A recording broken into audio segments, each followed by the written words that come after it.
সুপ্রিয় শিক্ষার্থী বন্ধুরা, আশা করি ভালো আছো। উচ্চ মাধ্যমিক রসায়ন প্রথম পত্রের তৃতীয় অধ্যায়ের আলোচনায় আমরা ছিলাম। আজকে তোমাদের সাথে রয়েছি আমি ডক্টর ব্রজেন্দ্রনাথ সরকার, সহকারী অধ্যাপক, রসায়ন বিভাগ, রাজশাহী কলেজ। নিশ্চয় তোমরা ফার্স্ট, সেকেন্ড এবং থার্ড চ্যাপ্টার ভালোভাবে আয়ত্ত করছো। আজকের যে আলোচনাটা হবে সেটা আমরা একটু দেখে নিই। আসলে আজকে আমরা ionic character of covalent compounds এটা নিয়ে কথা বলবো, অর্থাৎ সমযোজী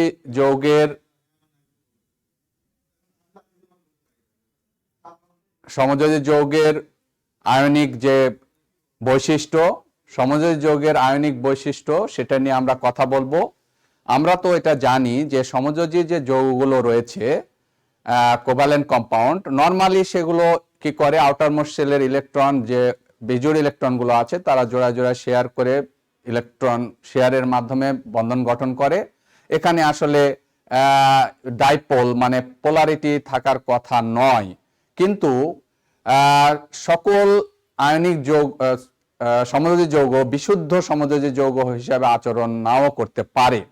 এখন সেটা কেন করে না সেটা আমরা ব্যাখ্যা করব দুইটা বিষয় দিয়ে, একটা হচ্ছে পোলারিটি আর একটা হচ্ছে ডাইপোল মোমেন্ট।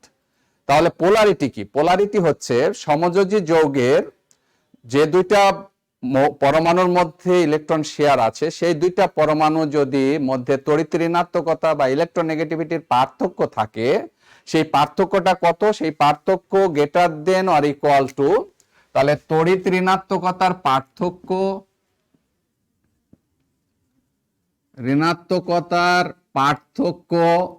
যদি 0.5 থেকে 1.7 এই রেঞ্জে হয়, দুইটা সমযোজী বন্ধনে আবদ্ধ দুটি পরমাণু বা মৌলের মধ্যে তড়িৎ ঋণাত্মকতার পার্থক্য যদি 0.5 থেকে 1.7 এর মধ্যে হয়, তখন এই সমযোজী অণুটি সাধারণত অণুটিতে পোলারিটির সৃষ্টি হয়, অর্থাৎ সেখানে আমরা ডাইপোল দেখতে পাই। যেমন দেখো, আমরা দেখছি HCl এ হাইড্রোজেনের তড়িৎ ঋণাত্মকতা আমরা জানি 2.1, আর ক্লোরিনের তড়িৎ ঋণাত্মকতা হচ্ছে 3।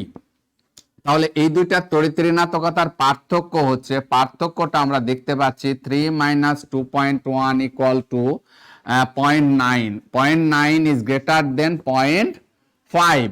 সো এখানে শেয়ারকৃত ইলেকট্রন অধিক তড়িৎ ঋণাত্মক মৌল নিজের দিকে আকর্ষণ করে আংশিক ঋণাত্মক চার্জ প্রাপ্ত হয় ডেল্টা মাইনাস, অপর প্রান্ত আংশিক ধনাত্মক চার্জ প্রাপ্ত হয়।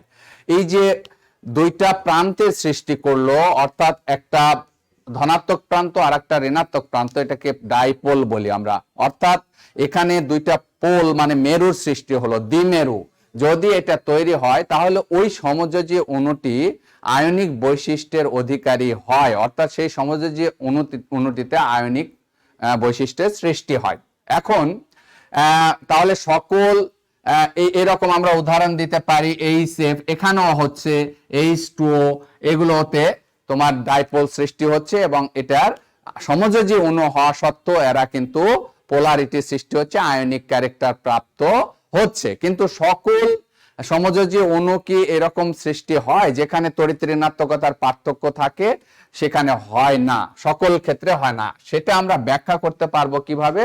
তাহলে যেমন দেখো, আমি বলছি যে বোরন, ধরো আমি বললাম বেরিলিয়াম ফ্লোরাইড, তাহলে বেরিলিয়াম ফ্লোরাইড, এখানে বেরিলিয়ামের তড়িৎ ঋণাত্মকতা এবং ফ্লোরিনের তড়িৎ ঋণাত্মকতা, ধরো ফ্লোরিন তো 4 আমরা জানি, আর বেরিলিয়ামের তড়িৎ ঋণাত্মকতা এটা ধরলাম 2, তাহলে পার্থক্য কত? বা 2.5 ধরলাম। তাহলে কি হলো? তড়িৎ ঋণাত্মকতার পার্থক্য হলো 1.5 is greater than 0.5। তাহলে এই যে পার্থক্য থাকা সত্ত্বেও এটা কিন্তু একটা অপোলার অণু। এখন আমরা ব্যাখ্যা করব, আসলে তড়িৎ ঋণাত্মকতার পার্থক্য থাকলেই সকল অণুতে ডাইপোল সৃষ্টি হতে পারে, কিন্তু সেটার পোলারিটি নাও থাকতে পারে, পোলার নাও হতে পারে। সেটা কেন? সেটার ব্যাখ্যাটা আমরা আসছি। দেখো সুপ্রিয় শিক্ষার্থী বন্ধুরা, সেটা আমরা ব্যাখ্যা করি ডাইপোল মোমেন্ট দ্বারা। ডাইপোল মোমেন্ট মিউ, এই মিউ এর যদি মান থাকে, একটা সমযোজী অণুতে ডাইপোল মোমেন্টের মান যদি থাকে তাহলে সেটা পোলার, আর যদি ডাইপোল মোমেন্টের মান যদি শূন্য হয় সেটা অপোলার। এখন কাদের ক্ষেত্রে শূন্য হয়? যেখানে ডাইপোল সৃষ্টি হয় না তাদের ক্ষেত্রে হবে, যেমন হাইড্রোজেন, ক্লোরিন, অক্সিজেন, নাইট্রোজেন, এগুলো সবই হচ্ছে ডাইপোল বিহীন অণু। সুতরাং এদের ক্ষেত্রে মিউ এর মান হচ্ছে 0। তাহলে এরা সম্পূর্ণ বিশুদ্ধ সমযোজী অণু, এদের মধ্যে কোনো আয়নিক ক্যারেক্টার তৈরি হয় না। কিন্তু এগুলোর মধ্যে হচ্ছে, কারণ এদের ডাইপোল মোমেন্টের মান আছে, ডাইপোল সৃষ্টি হচ্ছে।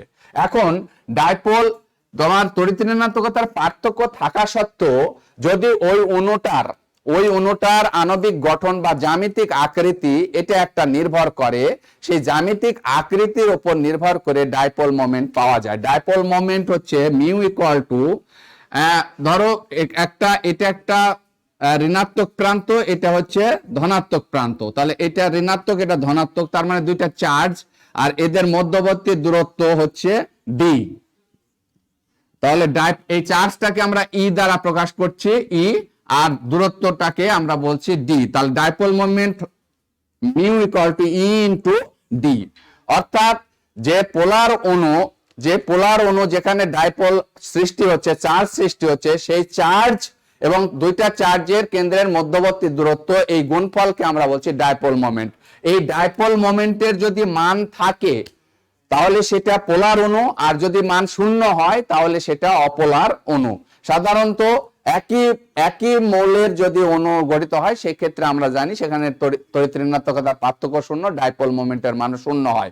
কিন্তু কিছু তড়িৎ ঋণাত্মকতার পার্থক্য থাকা সত্ত্বেও কিছু অণুর ডাইপোল সৃষ্টি হলেও সেখানে ডাইপোল মোমেন্টের মান শূন্য হতে পারে। যেমন দেখো, আমরা বলছি যে অণুর গঠন যদি সরল রৈখিক হয়, খেয়াল করো, যেমন বেরিলিয়াম ক্লোরাইড, এই অণুটার আকৃতি হচ্ছে সরল রৈখিক। সরল রৈখিক হলে এইদিকে যে টান অনুভূত হয় এইদিকে সমান টান অনুভূত হয়, দুইটা টান নিরপেক্ষ বা শূন্য হয়ে যায়, অর্থাৎ এর ক্ষেত্রে ডাইপোল মোমেন্টের মান তখন 0 হয়ে যায়।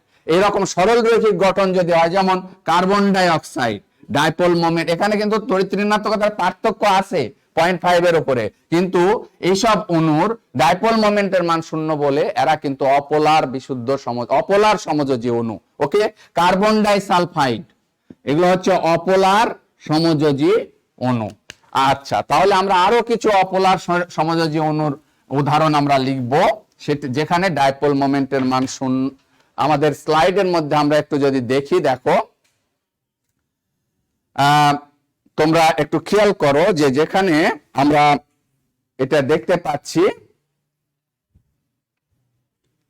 ওকে, কার্বন ডাই অক্সাইড, কি পাচ্ছি, CH2, এগুলো হচ্ছে সরল রৈখিক গঠন, বেরিলিয়াম ক্লোরাইড। আবার দেখো ত্রিভুজ আকৃতি, BF3, BCl3, carbon tetrachloride, sulphur tetrafluoride, sulphur hexafluoride, phosphorus pentachloride, iron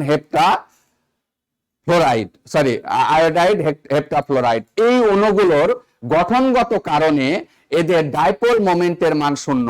dipole মোমেন্টের মান শূন্য বলে এখানে তড়িৎ ঋণাত্মকতার পার্থক্য 0.5 এর উপরে, যে কোনো একটা বন্ধনের মধ্যে দুইটা পরমাণু যে আছে তাদের তড়িৎ ঋণাত্মকতার পার্থক্য, এই তড়িৎ ঋণাত্মকতার পার্থক্য 0.5 এর উপরে হওয়া সত্ত্বেও সে সকল অণু পোলার না হয়ে অপোলার হয়। এবং এটা কিন্তু তোমাকে জিজ্ঞেস করতে পারে, যেমন আমাকে বললো যে কার্বন ডাই অক্সাইড অপোলার কেন, তখন তোমাকে বলতে হবে এটা সরল রৈখিক গঠনের কারণে এই আমার এখানে কি হচ্ছে, কার্বন অক্সিজেনের দিকে দুই দিকে সমান টান অনুভূত হচ্ছে, তাহলে দুইটা টানে এটার মিউ এর মান তখন কি হয়ে যাচ্ছে, 0 হয়ে যাচ্ছে। আবার দেখো বোরন ট্রাইফ্লোরাইড, ধরো বোরন ট্রাইফ্লোরাইড হলে কি হচ্ছে, বোরন ট্রাইফ্লোরাইড হলে তাহলে এখানে তড়িৎ ঋণাত্মকতার পার্থক্য এখানে তাহলে আছে, তাহলে ডাইপোল সৃষ্টি হওয়ার কথা, কিন্তু এই দুইটা বন্ধন, BF বন্ধনের লব্ধি বলটা এইদিকে কাজ করছে, আবার এই দুইটা বন্ধনের লব্ধি বলটা এদিকে কাজ করছে,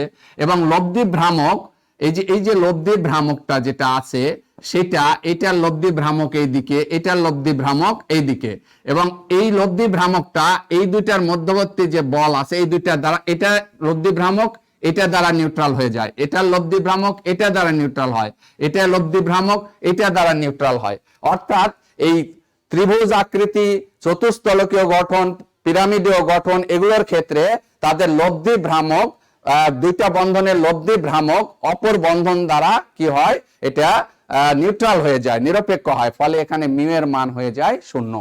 তাই এই সকল অণুতে দুইটা পরমাণুর মধ্যে তড়িৎ ঋণাত্মকতার পার্থক্য থাকা সত্ত্বেও সেখানে ডাইপোল মোমেন্ট, ডাইপোল সৃষ্টি হয়, কিন্তু সেখানে ডাইপোল মোমেন্টের মান 0 হয়। তাই এরা অপোলার সমযোজী অণু। তাহলে পোলার কোনটা?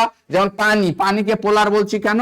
পানি সমযোজী নয়, পানি সরল রৈখিক নয়, পানির গঠনটা কি দেখো, কৌণিক গঠন, এই জন্য কিন্তু এখানে ডাইপোল সৃষ্টি হচ্ছে। তার মানে এইদিকে সমান টান হচ্ছে না। যদি সরল রৈখিক হয়ে যেত তাহলে এখানে ডাইপোল মোমেন্টের মান 0 হয়ে যেত, কিন্তু পানির অণুর আকৃতি অ্যাঙ্গুলার বলে, কৌণিক বলে এটার ডাইপোল মোমেন্টের মান 0 হয় না। তাই পানি একটি পোলার অণু। তাহলে এই মিউ এর মান এখানে থাকে, মিউ এর একটা মান থাকে। ওকে ডিয়ার স্টুডেন্টস, আমরা এর পরের যে আলোচনায় যাচ্ছি সেটা হচ্ছে যে সমযোজী অণুগুলোর মধ্যে তোমরা খেয়াল করে দেখো যে আমরা বলছি যে intermolecular attraction forces of covalent compounds. এখন আমরা আসি কোভ্যালেন্ট কম্পাউন্ড মানে সমযোজী অণুগুলোর মধ্যে যে আন্তঃ আণবিক আকর্ষণ বল কাজ করে সেটা কেমন। অণুগুলোর মধ্যে আমরা জানি, অণুগুলোর মধ্যে, সমযোজী অণুগুলোর মধ্যে আন্তঃ আণবিক আকর্ষণ বল কার্যকর থাকে। 3 ধরনের আন্তঃ আণবিক আকর্ষণ বল আমরা দেখতে পাই। একটাকে বলি আমরা ডাইপোল ডাইপোল আকর্ষণ বল, আর একটাকে বলি ভ্যান ডার ওয়ালস আকর্ষণ বল, আর একটাকে বলি হাইড্রোজেন বন্ড। তো আমরা একে একে কথা বলবো। ডাইপোল ডাইপোল আকর্ষণ বল, ভ্যান ডার ওয়ালস আকর্ষণ বল এবং হাইড্রোজেন বন্ড, এই 3 ধরনের বন্ধন, 3 ধরনের আকর্ষণ বল একটা সমযোজী অণুতে কার্যকর থাকে, সমযোজী অণুগুলোর মধ্যে কার্যকর থাকে। এখন প্রথম প্রশ্ন হলো যে ডাইপোল ডাইপোল আকর্ষণ বল কোথায় কার্যকর থাকে। এখন সমযোজী অণুতে যদি ডাইপোল সৃষ্টি হয়, খেয়াল করো যে কোন সমযোজী অণুতে যদি ডাইপোল সৃষ্টি হয় এবং সেটা যদি সেখানে ডাইপোল মোমেন্টেরও মান থাকে, তাহলে ওই সমযোজী অণুতে দুইটা প্রান্তে সৃষ্টি হয়। আমরা একটু এখানে খেয়াল করব যে 1 নাম্বার হচ্ছে ডাইপোল ডাইপোল ডাইপোল আকর্ষণ বল। ডাইপোল ডাইপোল আকর্ষণ বল মানে হচ্ছে একটা সমযোজী অণু, ধরো এই সেল বা এই শেপ দিলাম, ওকে, এই শেপ, এখানে কিন্তু ডাইপোল সৃষ্টি হচ্ছে, এটা মাইনাস এটা প্লাস। এই ডাইপোলের আকর্ষণের এখানে আরেকটা ধরো পাশে এই শেপ অণু আছে, তাহলে এখানে মাইনাস এটা প্লাস, তাহলে এই যে প্লাসের সাথে এটার ঋণাত্মক প্রান্ত এটা ধনাত্মক প্রান্ত, তাদের মধ্যে একটা আকর্ষণ বল কার্যকর হয়। তাহলে এটাকে বলছি আমরা ডাইপোল ডাইপোল আকর্ষণ বল। অর্থাৎ যে সমযোজী অণুতে ডাইপোল সৃষ্টি হয় এবং ডাইপোল মোমেন্টের মান থাকে, সেই সমযোজী অণুর দুইটা অণুর বিপরীত প্রান্ত অর্থাৎ ধনাত্মক এবং ঋণাত্মক প্রান্তের মধ্যে যে আকর্ষণ বল কার্যকর হয় সেটাকে আমরা ডাইপোল ডাইপোল আকর্ষণ বল বলি। এবং ডাইপোল ডাইপোল আকর্ষণ বলের মান সবচেয়ে বেশি হয় দেন ভ্যান ডার ওয়ালস বল, দেন হাইড্রোজেন বন্ড। অর্থাৎ হাইড্রোজেন বন্ড এবং ভ্যান ডার ওয়ালস বন্ডের চেয়ে, ফোর্সের চেয়ে ডাইপোল ডাইপোল আকর্ষণ বলটা হচ্ছে সবচেয়ে শক্তিশালী হয়, কারণ এখানে ধনাত্মক এবং ঋণাত্মক প্রান্তের মধ্যে আকর্ষণ বল কার্যকর হয়। তোমরা এটা বুঝতে পারছো, তাই না? এই জন্য আমরা বলছি যে ডাইপোল ডাইপোল আকর্ষণ বল, অর্থাৎ একটা সমযোজী অণুতে যদি ডাইপোল সৃষ্টি হয় তাহলে একটা ডাইপোলের ধনাত্মক প্রান্ত অপর ডাইপোলের ঋণাত্মক প্রান্ত কর্তৃক আকৃষ্ট হয়, তখন যে আকর্ষণ বল কার্যকর হয় সেটাকে বলি আমরা ডাইপোল ডাইপোল আকর্ষণ বল। এখন ভ্যান ডার ওয়ালস আকর্ষণ বল কি? ভ্যান ডার ওয়ালস আকর্ষণ বল হচ্ছে, আমরা একটু খেয়াল করব যে ভ্যান ডার ওয়ালস আকর্ষণ বল, যে যদি ওই অণুটা সম্পূর্ণ অপোলার হয় তাহলে কি ধরনের বল কার্যকর থাকে। তাহলে সমযোজী অণু অপোলার হলে তাদের মধ্যে দুর্বল ভ্যান ডার ওয়ালস আকর্ষণ বল কার্যকর থাকে। সেই দুর্বল ভ্যান ডার ওয়ালস আকর্ষণ বল আবার তোমার 2 প্রকারের হয়, ডাইপোল আবিষ্ট ডাইপোল আকর্ষণ বল এবং তোমার আবিষ্ট ডাইপোল আবিষ্ট ডাইপোল। এখন আমরা আসি, এটার পরে আমরা আসছি ভ্যান ডার ওয়ালস বল।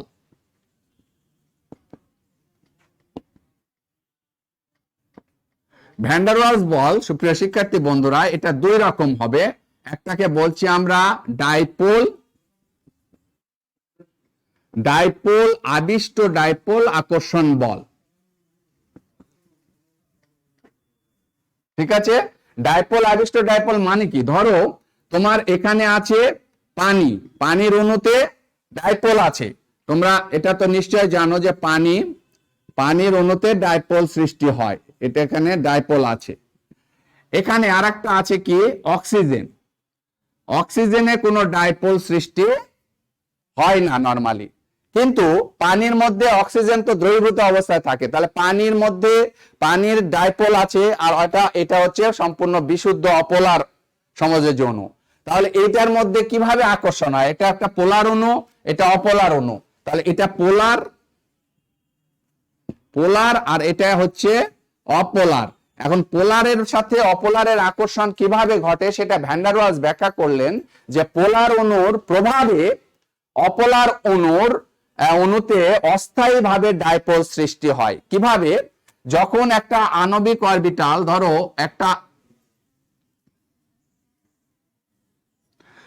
ইলেকট্রন ঘূর্ণন হচ্ছে আণবিক অরবিটালের মধ্যে, ইলেকট্রন ঘূর্ণন হচ্ছে, কিন্তু কোন এক মুহূর্তে ইলেকট্রনের ঘূর্ণনের অসমতা সৃষ্টি হয়ে আণবিক অরবিটালের কোন এক প্রান্তে ইলেকট্রনের ঘনত্ব বেড়ে গেল, অপর প্রান্তে ইলেকট্রনের ঘনত্ব কমে গেল। যে প্রান্তে ইলেকট্রনের ঘনত্ব কমে গেল সেটা ডেল্টা প্লাস, আর যে পাশে ইলেকট্রনের ঘনত্ব বেড়ে গেল সেটা ডেল্টা মাইনাস। অর্থাৎ ইলেকট্রন ঘূর্ণনের অসমতার কারণে অপোলার অণুতেও তার আণবিক গঠনের মধ্যে একটা অস্থায়ীভাবে ডাইপোল সৃষ্টি হতে পারে। এখানে আমরা এটাকে বলছি অস্থায়ী ডাইপোল।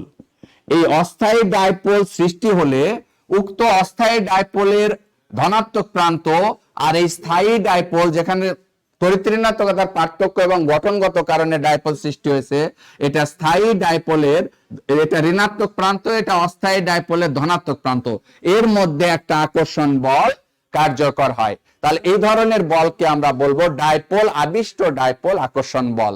অর্থাৎ পানির অণু যখন অক্সিজেনের কাছে যায়, পানিতে তো স্থায়ী ডাইপোল রয়েছে, তখন পানি বলে যে ভাই তুইও এরকম হ, অর্থাৎ একটা অণুর প্রভাবে অপর একটা অণু প্রভাবিত হচ্ছে। খেয়াল করো, অক্সিজেন অণু কিন্তু সেখানে কোনো ডাইপোল ছিল না, স্থায়ীভাবে কোনো ডাইপোল সৃষ্টি হয়নি, কারণ এটা সম্পূর্ণ অপোলার অণু। বাট পানির অণুর কাছাকাছি যখন আসছে, তখন অক্সিজেন অণুটা তার প্রভাবে এখানে অস্থায়ীভাবে ডাইপোল সৃষ্টি করছে। এই অস্থায়ী ডাইপোল সৃষ্টি হলে এই অস্থায়ী ডাইপোলের ধনাত্মক প্রান্ত অপর ডাইপোলের ঋণাত্মক প্রান্ত কর্তৃক আকৃষ্ট হচ্ছে। এই ধরনের আকর্ষণ বলকে আমরা ডাইপোল আবিষ্ট ডাইপোল বল বলি। এখানে আমরা একটা উদাহরণ দিতে পারি। ধরো দুই বন্ধু, তুমি একটা রুমে থাকো, মেসে পড়াশোনা করছো একই ইয়ারের। দেখা যাচ্ছে এক বন্ধু অনেক বেশি পড়াশোনা করে, আর এক বন্ধু হয়তো করে না। তাহলে যে বেশি পড়াশোনা করে সে প্রভাবিত করতে পারে এইভাবে যে ও কিন্তু আস্তে আস্তে আস্তে আস্তে ওর পড়ার গতি দেখে বা পড়ার বেশি দেখে সেও বেশি পড়া শুরু করতে পারে আস্তে আস্তে। এটা হতে পারে, আবার উল্টোটাও হতে পারে। অর্থাৎ যে পড়ে না ওই বাউন্ডারির সাথে যে ভালো ছিল সেও খারাপ হয়ে যেতে পারে। এই প্রবণতাটা আমরা বেশি দেখি, তবে ভালো প্রভাবে খারাপটাও ভালো হয়ে যাওয়ার প্রবণতা এটাও আমরা দেখি। অর্থাৎ একটা প্রভাবে আরেকটা প্রভাবিত হয়, এটাকে আমরা ইন্ডাকশন ইফেক্ট, আবেশীয় প্রভাব অথবা ইনডিউসড হচ্ছে, এটা আমরা বলে থাকি। তাহলে কি হলো, একটা ডাইপোলের স্থায়ী ডাইপোল যেখানে তৈরি হচ্ছে, ডাইপোল অণু, পোলার অণু, সমযোজী অণু, তার প্রভাবে একটা অপোলার বিশুদ্ধ সমযোজী অণু প্রভাবিত হয়ে সেখানে অস্থায়ী ডাইপোল সৃষ্টি হচ্ছে। এই অস্থায়ী ডাইপোল সৃষ্টি হওয়ার পর তাদের মধ্যে যে আকর্ষণ বল কার্যকর হচ্ছে সেটাকে আমরা বলবো ডাইপোল আবিষ্ট ডাইপোল আকর্ষণ বল। অথবা এখানে যদি পানির জায়গায় ক্লোরিন দাও, পানি আর ক্লোরিন সেটাও হবে, পানি কার্বন ডাইঅক্সাইড সেটাও হবে। এই ধরনের আকর্ষণ হতে পারে। আরেকটা হতে পারে, তোমরা খেয়াল করে দেখো, যে দুইটাই যদি অপোলার হয়, অপোলার অণুগুলোর মধ্যেও তো আকর্ষণ রয়েছে, গ্যাসীয় অণু হোক, কিন্তু তাদের মধ্যে তো ক্ষুদ্রতম দুর্বল আকর্ষণ বল আছে, এটা ভ্যান ডার ওয়ালস প্রমাণ করেছে। যদি গ্যাসীয় অপোলার সমযোজী সম্পূর্ণ অপোলার অণুর মধ্যে আকর্ষণ না থাকতো, তাহলে গ্যাসকে কখনোই তরল এমনকি কঠিন করা সম্ভবপর হতো না, এটা সত্যি কথা। তাহলে অপোলার অণুগুলোর মধ্যে আকর্ষণ আছে। এই পরীক্ষাটা ভ্যান ডার ওয়ালস পরীক্ষার আগে লন্ডন বিস্তারণ বলের মাধ্যমে এটা পরীক্ষা করেছিলেন, এবং ওটাকে আমরা লন্ডন বল বলি। সেটা কেমন, সেটা আবিষ্ট ডাইপোল আকর্ষণ বল। 3 নাম্বার হচ্ছে আবিষ্ট ডাইপোল আবিষ্ট ডাইপোল আকর্ষণ বল। খেয়াল করো সুপ্রিয় শিক্ষার্থী বন্ধুরা, ধরো এটা একটা ক্লোরিন অণু, এটা আরেকটা ক্লোরিন অণু, তাহলে দুইটা ক্লোরিন অণুর মধ্যে কিভাবে আকর্ষণ বল কাজ করে? দুইটাই তো অপোলার, এটাও অপোলার, এটাও অপোলার, এটাও অপোলার। আমি একটু আগে বললাম যে অপোলার অণুতে যে আণবিক গঠনটা রয়েছে, আণবিক অরবিটাল রয়েছে, হ্যাঁ, আণবিক অরবিটালের মধ্যে ইলেকট্রন তো ঘুরে। এখানে ব্যাখ্যা করা হলো এইভাবে, অপোলার অণুর আণবিক অরবিটালের মধ্যে ইলেকট্রন সঞ্চারণশীল থাকে। কোনো এক মুহূর্তে কোনো কারণে যদি এই ইলেকট্রন ঘূর্ণনের অসমতা সৃষ্টি হয়, তাহলে আণবিক অরবিটালের কোনো এক প্রান্তে ইলেকট্রনের ঘনত্ব বেড়ে যায়, অপর প্রান্তে ইলেকট্রনের ঘনত্ব কমে যায়। যে প্রান্তে ইলেকট্রনের ঘনত্ব বেড়ে যায়, এই প্রান্তে বেড়ে গেল, এই প্রান্তে কমে গেল, তাহলে এই প্রান্তে, যে প্রান্তে কমে যায় সেটা ডেল্টা প্লাস, যে পাশে বেড়ে গেল সেটা ডেল্টা মাইনাস, তাহলে এটা ডেল্টা প্লাস, এটা ডেল্টা মাইনাস। যে কোনো একটি অণু এভাবে অস্থায়ীভাবে ডাইপোল তৈরি হলো। এইভাবে অস্থায়ী ডাইপোল সৃষ্টি হওয়ার পর ওই অণুটা কি করে, পার্শ্ববর্তী যে অপোলার অণুগুলো আছে তাদেরকে প্রভাবিত করে। অর্থাৎ লেজ কাটা শিয়ালের তোমরা গল্প শুনেছো, যে একটা শিয়াল যখন লেজ কেটে গেছে, তখন কিন্তু সে কিন্তু অন্য শিয়ালদের উদ্বুদ্ধ করে যে দেখ, লেজ না থাকলে কত সুন্দর লাগে। তো এইরকম ঘটনা ঘটে, অর্থাৎ একটা অণু কোনো কারণে ইলেকট্রন ঘূর্ণনের অসমতার কারণে সেখানে অস্থায়ীভাবে ডাইপোল সৃষ্টি হলে ওই অণুটা তখন পার্শ্ববর্তী যে অণু আছে তাদেরকে প্রভাবিত করে, তাদের উপর ইন্ডাকশন প্রভাব কার্যকর করে, করে বলে যে তোমরাও এরকম হও। সুতরাং ওই অস্থায়ী ডাইপোল সৃষ্টি হওয়া অণুটির প্রভাবে অপর অপোলার অণুগুলোতেও অস্থায়ীভাবে ডাইপোল সৃষ্টি হয়। প্লাস, এটা ধরো মাইনাস, এটা প্লাস, এবং তখন এই অস্থায়ী ডাইপোলের দুইটার একটা ধনাত্মক আর একটা ঋণাত্মক প্রান্ত এইভাবে আকৃষ্ট হয়। যখন আকৃষ্ট হয় তখন এটাকে বলি আমরা ইনডিউসড ডাইপোল বা আবিষ্ট ডাইপোল আকর্ষণ বল। আর এই ধরনের আকর্ষণ বলকে আমরা বলি লন্ডন বল। কারণ বিজ্ঞানী লন্ডন তার বিস্তারণ পরীক্ষার মাধ্যমে, এই আণবিক গঠনে ইলেকট্রনের বিস্তারণ পরীক্ষার মাধ্যমে এই ধরনের কথা বা ব্যাখ্যা উনি দিয়েছিলেন। এই জন্য এটাকে আমরা লন্ডন বিস্তারণ বল বা সংক্ষেপে আমরা লন্ডন বল বলি। তাহলে লন্ডন বল কি? লন্ডন বল হলো দুটি অপোলার সমযোজী অণুতে অস্থায়ীভাবে ডাইপোল সৃষ্টি হলে একটা ডাইপোলের প্রভাবে অপর অণু অস্থায়ীভাবে ডাইপোল সৃষ্টি করে এবং তাদের মধ্যে আবিষ্ট প্রভাব দ্বারা যে আকর্ষণ বল কার্যকর হয় তাকে বলা হয় লন্ডন বল অথবা লন্ডন বিস্তারণ বল। আশা করি সুপ্রিয় শিক্ষার্থী বন্ধুরা, লন্ডন বল অথবা লন্ডন বিস্তারণ বল বলতে আমরা কি বুঝি সেটা অবশ্যই বুঝতে পেরেছি। যে দুইটা অপোলার অণু, সম্পূর্ণরূপে অপোলার অণু, তারাও তাদের মধ্যে আকর্ষণ সৃষ্টি হচ্ছে কিভাবে? অস্থায়ী ডাইপোল সৃষ্টির মাধ্যমে। এবং একটা অণুতে অস্থায়ী ডাইপোল সৃষ্টি হওয়ার পরে সে অন্য অণুগুলোকে কি করে? প্রভাবিত করে, যে তোমরাও আমার মতো হও। ফলে তার প্রভাবে অপর অণুগুলো অস্থায়ীভাবে ডাইপোল সৃষ্টি হয় এবং তাদের দুইটার বিপরীত চার্জের প্রান্তগুলো তাদের মধ্যে আকর্ষণ বল কার্যকর হয়। তাহলে একটা পোলার অণুর প্রভাবে আরেকটা অপোলার অণু প্রভাবিত হতে পারে, এটা সিম্পল ভাবে, এটা কিন্তু লন্ডন বল নয়। কিন্তু দুইটাই অপোলার অণু, তারপরেও তাদের মধ্যে ডাইপোল সৃষ্টির প্রবণতা সৃষ্টি হচ্ছে এবং তাদের মধ্যে অস্থায়ী ডাইপোল সৃষ্টি হয়ে তাদের মধ্যে আকর্ষণ বল কার্যকর হচ্ছে। এই ধরনের বলকে আমরা বলছি লন্ডন বল বা লন্ডন বিস্তারণ বল। সুপ্রিয় শিক্ষার্থী বন্ধুরা, এখন আমরা তারপরের যে স্লাইডটা সেই স্লাইডে যাব এবং এই আলোচনাটা আমরা যদি দেখি পরের স্লাইডটা, যে দেখো এর পরের আলোচনা আছে আমাদের কি? Hydrogen bond. আমরা একটু এটা দেখি যে হাইড্রোজেন বন্ড কি। দেখো সমযোজী অণু, কোন অণুগুলোতে হাইড্রোজেন বন্ড তৈরি হচ্ছে, অর্থাৎ হাইড্রোজেন যুক্ত যে সমযোজী অণুতে ডাইপোল সৃষ্টি হয় এবং ডাইপোল মোমেন্টের মান থাকে, অর্থাৎ সেখানে স্থায়ী ডাইপোল সৃষ্টি হতে হবে। তাহলে স্থায়ী ডাইপোল সৃষ্টি হয় এরকম হাইড্রোজেন যুক্ত পোলার সমযোজী অণু, সেখানে এই হাইড্রোজেন বন্ড তৈরি হয়। আমি আবারও বলছি, হাইড্রোজেন যুক্ত সমযোজী অণু যেখানে ডাইপোল সৃষ্টি হয় তখন দুইটা ডাইপোলের ঋণাত্মক প্রান্ত হাইড্রোজেন সেতু বন্ধন হিসাবে সেটাকে যুক্ত করে। হাইড্রোজেন সৃষ্ট ওই বন্ধনকে আমরা কি বলি? হাইড্রোজেন বন্ধন। এখন আমরা আগে হাইড্রোজেন বন্ধন তা দেখবো বোর্ডে, তারপর দেখো এখানে দুই ধরনের হাইড্রোজেন বন্ধন আমরা দেখি। একটা হচ্ছে ইন্টারমলিকুলার হাইড্রোজেন বন্ড, আর একটা হচ্ছে ইন্ট্রামলিকুলার হাইড্রোজেন বন্ড। সেটা কিভাবে হয় আমি বোর্ডে ব্যাখ্যা দেবো। ইন্টারমলিকুলার আন্তঃআণবিক হাইড্রোজেন বন্ধন আর একটা অন্তঃআণবিক হাইড্রোজেন বন্ধন। সুপ্রিয় শিক্ষার্থী বন্ধুরা, হাইড্রোজেন বন্ধন আমরা একটু যদি খেয়াল করি যে হাইড্রোজেন বন্ধন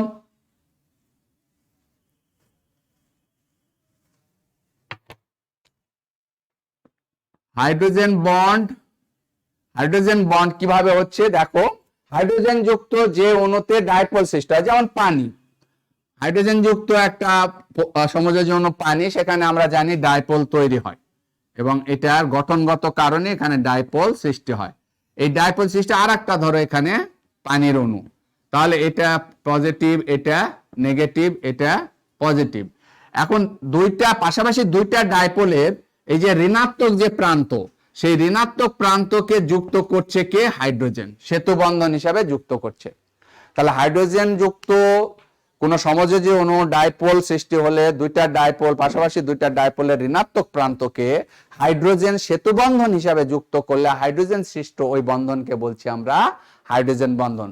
তো সুপ্রিয় শিক্ষার্থী বন্ধুরা, তাহলে হাইড্রোজেন বন্ধন কোনটা আমরা বুঝতে পারছি, এইটাই হচ্ছে হাইড্রোজেন বন্ড। তাহলে হাইড্রোজেন বন্ধন সৃষ্টি হলে এরকম অসংখ্য অণু হাইড্রোজেন বন্ধনের মাধ্যমে একে অপরের সাথে যুক্ত হবে। এখন এই হাইড্রোজেন বন্ড কত প্রকারের হয়? হাইড্রোজেন বন্ড দুই ধরনের হয়। একটাকে বলছি আমরা আন্তঃআণবিক হাইড্রোজেন বন্ড, আর একটাকে বলছি আমরা অন্তঃআণবিক। 2 নাম্বারটাকে বলছি আমরা অন্তঃআণবিক। তাহলে আন্তঃআণবিক হাইড্রোজেন বন্ড কোথায়? আমরা বলি না আন্তঃনগর ট্রেন। আন্তঃনগর ট্রেন মানে কি? আন্তঃনগর ট্রেন মানে একটা নগরের সাথে আর একটা নগরের ট্রেনের কানেকশন, এই তো। যেমন আমি যদি বলি Dhaka to Rajshahi, Dhaka to Chittagong, Dhaka to Sylhet, Dhaka to Rangpur, Rangpur to Rajshahi, এগুলো হচ্ছে আন্তঃনগর, এগুলোকে আন্ত বলছি। অর্থাৎ একটা অণুর সাথে আর একটা অণু কানেক্টেড হচ্ছে হাইড্রোজেন বন্ধন দিয়ে, এটা হচ্ছে আন্তঃআণবিক। যেমন আমি এখানে যে উদাহরণটা হাইড্রোজেন বন্ধনের দিয়েছি, এটা অবশ্যই আন্তঃআণবিক হাইড্রোজেন বন্ধন, কারণ পানির একটা অণু আর একটা অণুর সাথে হাইড্রোজেন বন্ধন দিয়ে যুক্ত হচ্ছে। তাহলে এই ধরনের হাইড্রোজেন বন্ধনকে বলবো আমরা আন্তঃআণবিক। আরো উদাহরণ দিচ্ছি, ধরো এই শেপ, এটা নেগেটিভ, এটা পজিটিভ, তাহলে এইটা দেখো এটার সাথে এটা এইচ, আমি এইভাবে দেখাই, আচ্ছা এইভাবে করে, এটা এইচ, এটা এফ, তাহলে এটা পজিটিভ, এটা নেগেটিভ।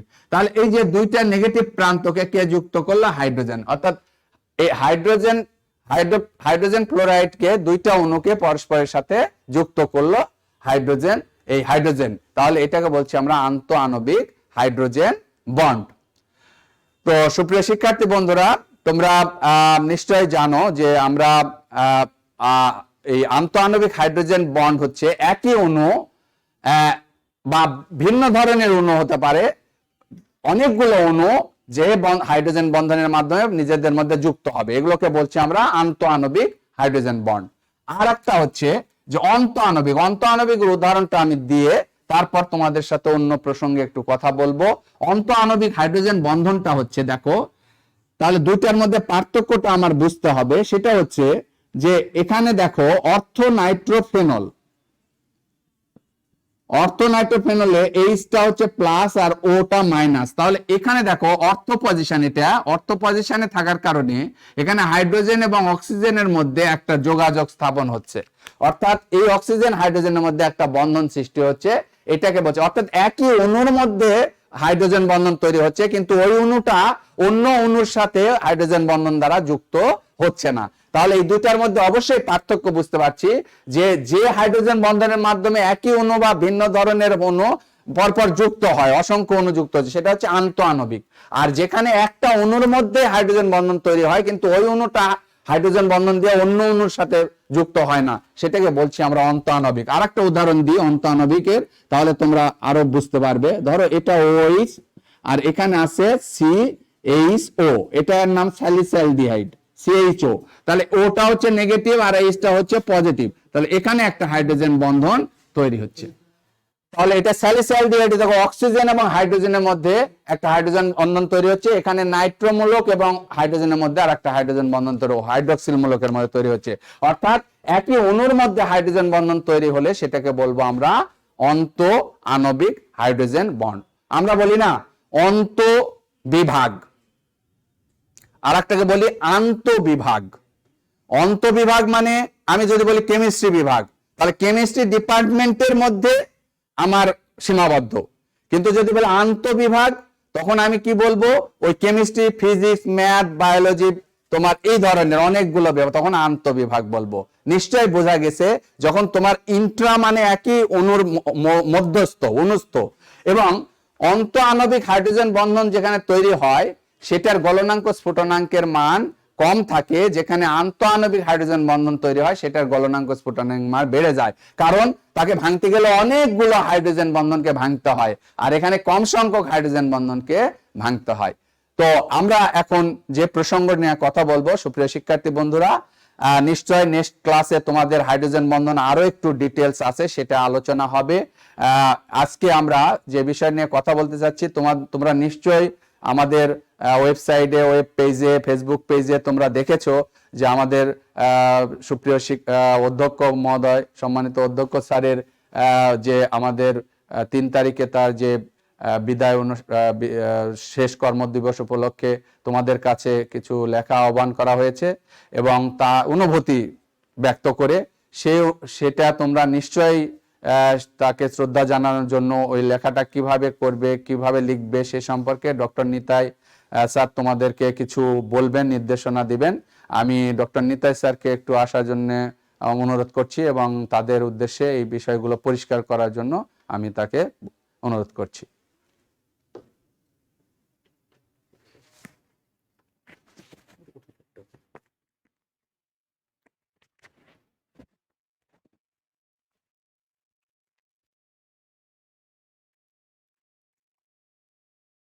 ধন্যবাদ ডক্টর বোজন স্যারকে।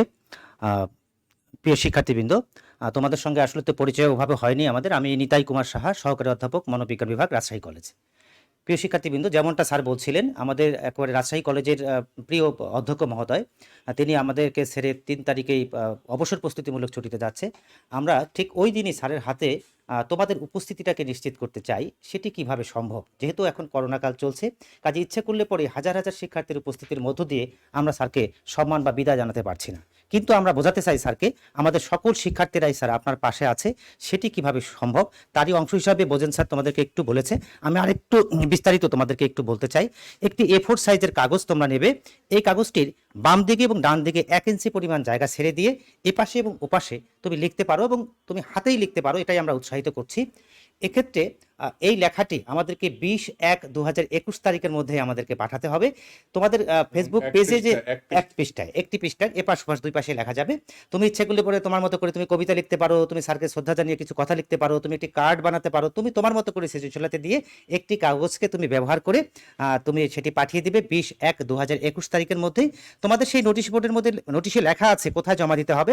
তারপরে বলে দেই, নিতাই কুমার সাহা, সহকারী অধ্যাপক, মনোবিজ্ঞান বিভাগ, রাজশাহী কলেজ, এখানে পৌঁছালেও হবে।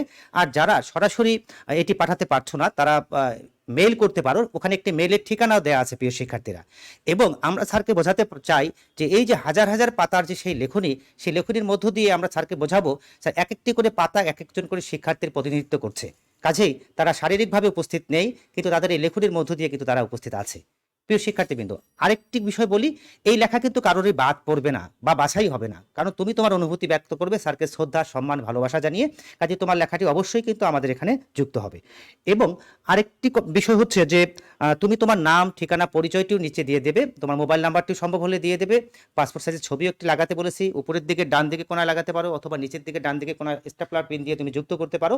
স্যার যেন অবসরে যখন যাবেন তখন যিনি যখন এটি পড়বেন তার ভালো লাগা কাজ করবে। পাশাপাশি স্যার যদি মনে করে যে আমার শিক্ষার্থীর সঙ্গে একটু ফোনে কথা বলি, সেটিও কিন্তু সম্ভব হতে পারে। সব কিছু মিলেই আমরা এরকম একটা বিষয় চিন্তা করেছি।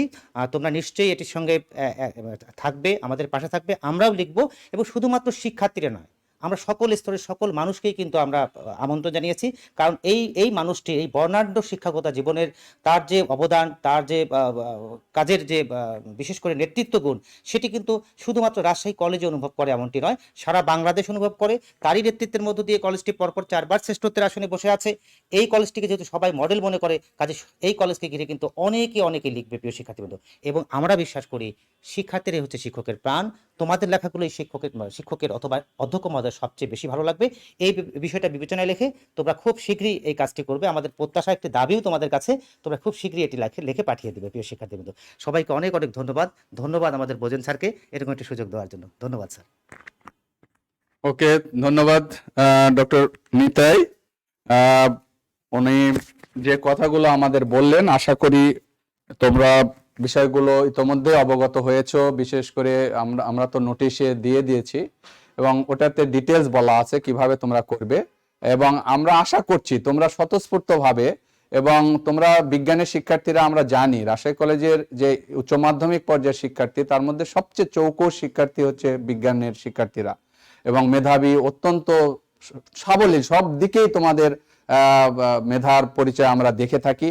বিভিন্ন লেখা, বিভিন্ন কবিতা, বিভিন্ন ধরনের প্রবন্ধ, ছোট ছোট লেখা তোমরা এখানে পাঠাবে, অর্থাৎ A4 সাইজের কাগজে একটা পৃষ্ঠার মধ্যে যতটুকু তোমার অনুভূতি লেখা সম্ভব, ছোট করে, স্বল্প পরিসরে, কিন্তু তোমার মনের কথা, তোমার আবেগ সেখানে তুমি ব্যক্ত করতে পারো। সেটা একটা ড্রয়িং হতে পারে, তুমি একটা যে কোনো ড্রয়িং তুমি ওখানে করে দিতে পারো, তুমি যে কোনো একটা ছোট্ট কবিতা 3-4 লাইনে তোমার একটা অভিব্যক্তি, এরকম ছোট করে হলেও কিন্তু তোমার ওখানে একটা ছাপ যেন থাকে যে না, আমাদের প্রাণপ্রিয় অধ্যক্ষ আমাদের মাঝে প্রায় 10-11 বছর ধরে উনি এখানে আছে, 2009 সাল থেকে ওনার সাথে কিন্তু আমরা খুবই সংশ্লিষ্ট, এবং আমি ওনার সাথে 9 সাল থেকে, আমি অবশ্য পিএইচডি ছুটিতে ছিলাম, 12তে এসে ওনাকে পেয়েছি, 12 পরের থেকে এখন পর্যন্ত পেয়েছি। সুতরাং আমাদের আবেগটা অনেক বেশি, তোমাদের সাথে এটা নিয়ে করতে পারলে অনেক ভালো হতো, কিন্তু এই সিচুয়েশনে হয়তো তোমাদের সবার উপস্থিতি এটা সম্ভব নয়। তোমরা এই লেখনির মাধ্যমে তোমাদের উপস্থিতি তাকে বুঝিয়ে দিবে যে না স্যার, আমরা আপনাকে অনেক ভালোবাসি, এবং আমরা ভালোবাসি বলেই এই জিনিসগুলো আপনার জন্য পাঠিয়েছি।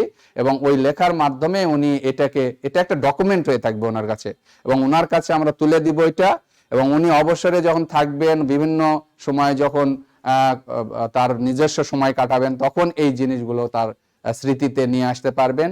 এবং এটা অনেক বড় অ্যাচিভমেন্ট যে তুমি কি বলেছিলে তার বিদায়ে, বা তোমার একটা স্মৃতি তার সারা জীবন সে এটা নিয়ে রাখতে পারবেন। সুতরাং আশা করি সুপ্রিয় শিক্ষার্থী বন্ধুরা, তোমরা অবশ্যই যে যার মতো যতটুকু পারো, তোমার এখানে ভালো মানের লেখা হতে হবে, অনেক উচ্চ মানের, তাছাড়া হয়তো স্থান পাবে না এরকম না।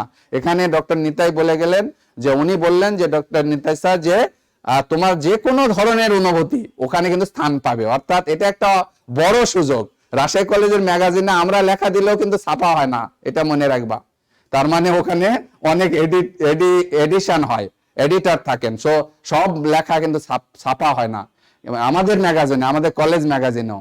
কিন্তু কারণ অনেক লেখা আসে, তার মধ্যে মানসম্মত যাচাই বাছাই করা হয়, কিন্তু এখানে তোমার কিন্তু এটা যাচাই বাছাই না, এটা আবেগ, তুমি অনুভূতি প্রকাশ করেছো, স্যারকে নিয়ে 2টা লাইন লিখেছো, 2টা লাইন কবিতা লিখেছো, 2টা লাইনে তোমার একটা মনের ভাব প্রকাশ করেছো, একটা ড্রয়িং দিয়েছো, তাকে উদ্দেশ্য করে কিছু পাঠিয়েছো। এইটাই হচ্ছে আমরা চাচ্ছি। সুতরাং তোমরা এটা বেশি বেশি ইনভলভড হও।